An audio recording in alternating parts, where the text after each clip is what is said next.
Hello, this is video 2 of lesson 8.2, page 509. We're going to be talking about properties of parallelograms. A parallelogram, I repeat, is a quadrilateral with two pairs of parallel sides. All of these are good examples of some particular parallelograms. Rhombus, which is a parallelogram with two pairs of parallel sides, but whose four sides are congruent. In a rectangle, it is also a quadrilateral with two pairs of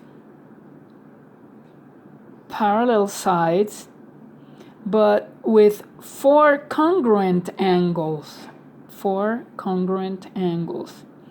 And a square has all these qualities. It is a parallelogram with two pairs of parallel sides. Its four sides are congruent and its four angles are congruent. But there are other properties to parallelograms that we'll be studying as theorems. For example, in our book, Theorem 8.3 says that opposite sides in a parallelogram are always congruent.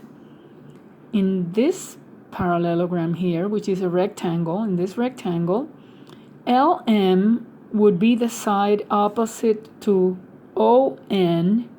Therefore, those two sides, since this is a parallelogram, opposite sides are not only parallel, but they are also congruent. And LO is the side opposite MN. Those two sides are opposite sides, they're parallel sides, but they're also congruent. That happens in parallelograms. Theorem 8.4 reminds us that another property of parallelograms is that opposite angles in all parallelograms are congruent. For example, in this rhombus here, angle K has as opposite angle I. So we know, because this is a rhombus, is a parallelogram, that opposite angles are congruent. Angle K must be congruent to angle I, and angle H must be congruent to angle J. Same thing here, P to R and S to Q. Those angles are going to be congruent. That's what Theorem 8.4 says. Theorem 8.5 states that consecutive angles in all parallelograms are supplementary. In other words, they add up to 180 degrees. In this rhombus here, in this parallelogram here, angle K, when added to angle J, angle K plus angle J will equal 180 degrees. Angle J plus angle I will equal 180 degrees. Angle I plus angle H, because they are consecutive angles, they're going to add up to 180 degrees. Angle R plus angle Q will add up to 180 degrees. Fourth theorem we study in lesson 8.2, diagonals bisect each other. If we have a parallelogram and we draw its diagonals, they will bisect each other.